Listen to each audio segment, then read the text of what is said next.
Buenos días para todos, mi nombre es Jerónimo Metol, soy asistente de grados de la Clínica de Traumatología y Ortopedia y vamos a hablar un poco de los principios básicos de la radiología en traumatología.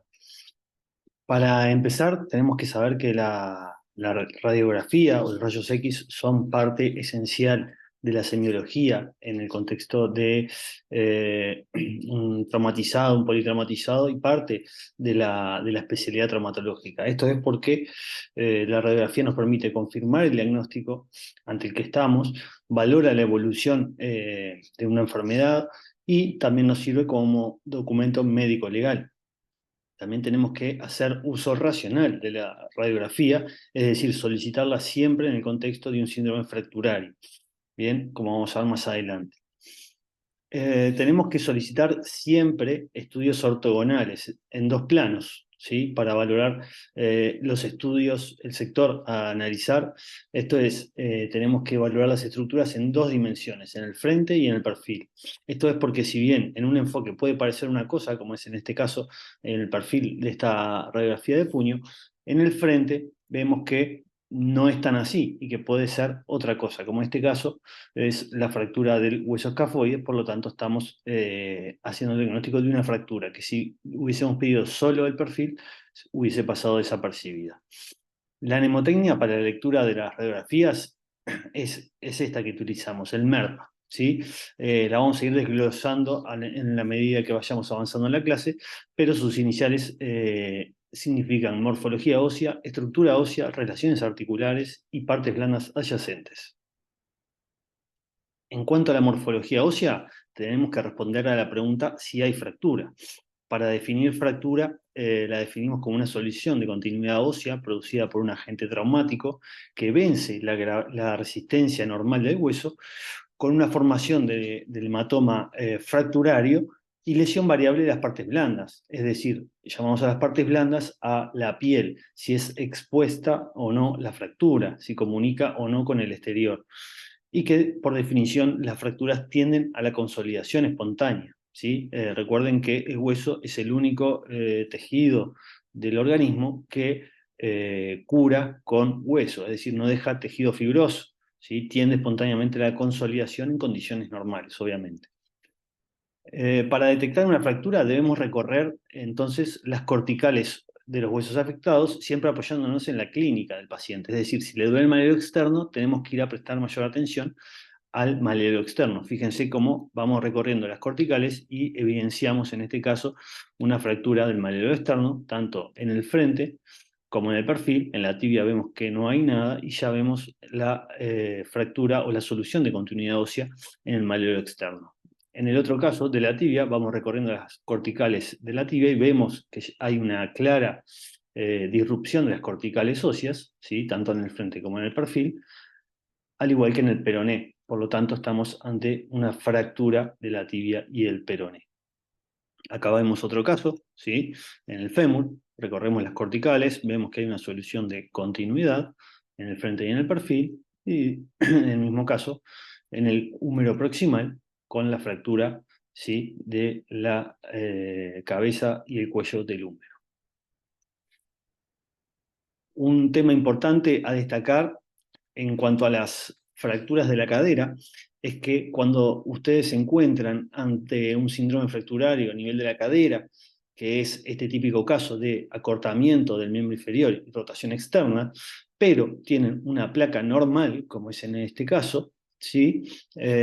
No deben darle el alta. Es decir, hasta demostración de lo contrario, este paciente, por más que la placa sea normal, tiene una fractura de cadera y tenemos que pedirle más estudios, ¿sí? De mayor precisión, ya sea tomografía o una resonancia de la cadera, porque justamente la aparición de fracturas ocultas, como en este caso, es fundamental y hay un porcentaje no despreciable de las fracturas de cadera que no se ven en las placas y sí se ve tanto en la resonancia como en la tomografía a solicitar. Por lo tanto, siempre guiarse por el síndrome fracturario a nivel clínico del paciente.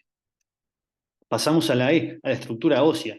En este caso tenemos que eh, responder a la pregunta de cómo es el hueso, cómo es la estructura ósea del hueso, ¿sí? Y tenemos tres opciones, fundamentalmente. El hueso normal, con las corticales bien gruesas, ¿sí? Como es el caso de la imagen de la izquierda.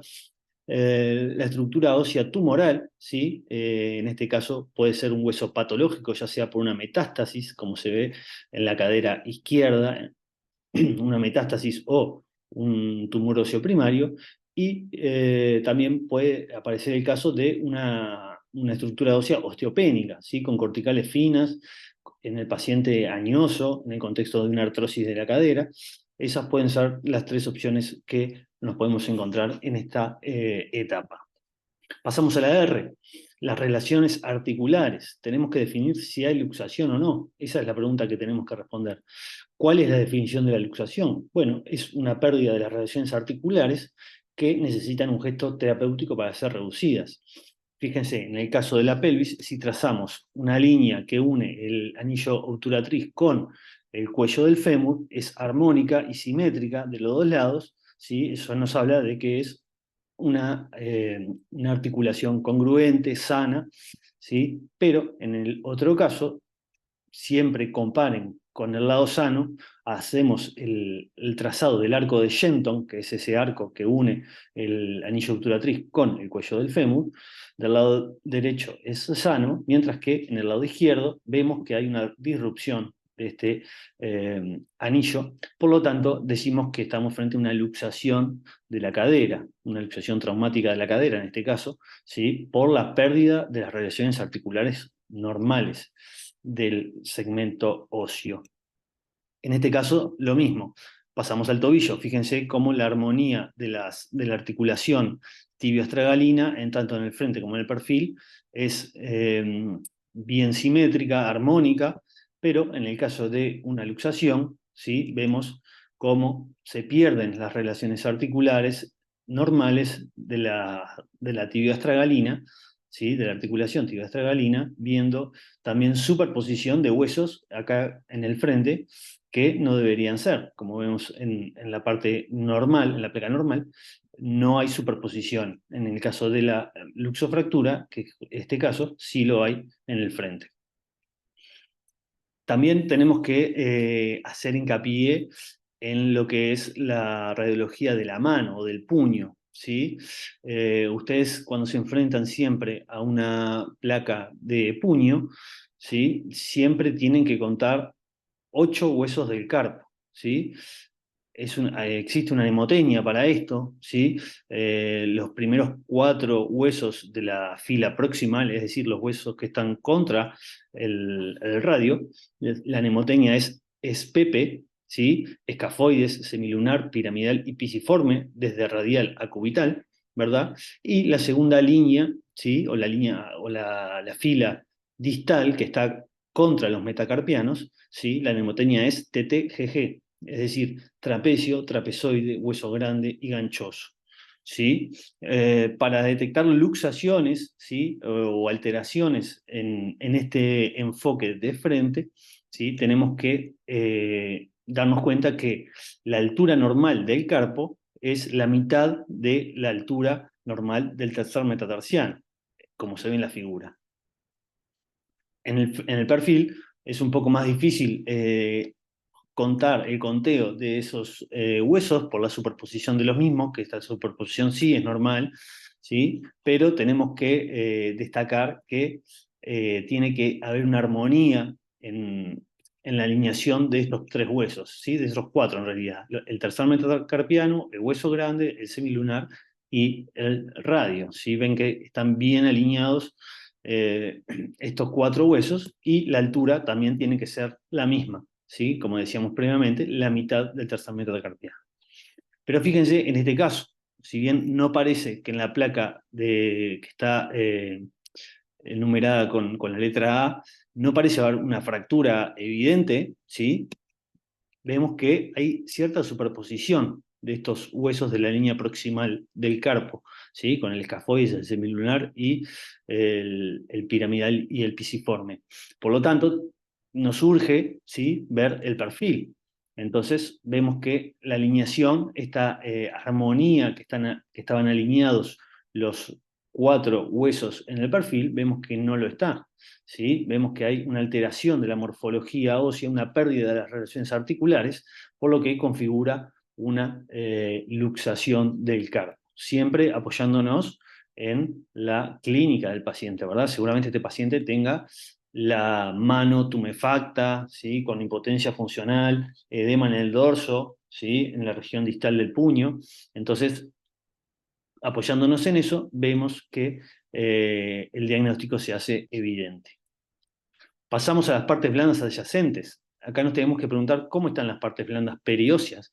Bueno, en el ejemplo del codo pediátrico, ¿sí? Donde vemos un abombamiento de las partes blandas adyacentes al codo, donde está marcado la flecha, el asterisco, si bien no parece haber una fractura evidente, el abombamiento o la aparición de esta radiolucencia de las partes blandas alrededor del codo, nos deben hacer sospechar que hay fractura oculta, ¿sí? Entonces tenemos que mirarlo con más detenimiento porque las partes blandas nos están diciendo algo. Lo mismo pasa en el caso de los tumores, como es en la imagen 2, si bien no parece haber ninguna alteración a nivel óseo, en las partes blandas, alrededor entre el primer y el segundo metacarpiano, sí vemos una alteración que hay a nivel de las partes blandas, con unas calcificaciones que se ven ahí que parecen bastante inocentes, pero que ya nos dan la pauta de que no tenemos que darle el alta a este paciente y que debemos consultar, ¿sí? Al especialista o pedir informes, estudios, quise decir, de mayor rendimiento para realizar el diagnóstico. En suma, tenemos que la radiografía es un elemento semiológico más en la patología traumática, ¿sí? Se tienen que llevar a su casa que la sistematización de la lectura de la radiografía debe ser siempre la misma para disminuir los errores, ¿sí? Utilizando la mnemotecnia MERPA, como bien la vimos anteriormente, y que la clínica es soberana, es decir, ante un síndrome fracturario, a nivel osteoarticular con una placa normal o que no se ve demasiada alteración evidente, siempre apóyense en la clínica, ¿sí? Con el síndrome fracturario, impotencia funcional, deformidad, dolor, edema, tumefacción, para seguir pidiendo más estudios y terminar de realizar un diagnóstico definitivo. Muchas gracias, quedamos a las órdenes.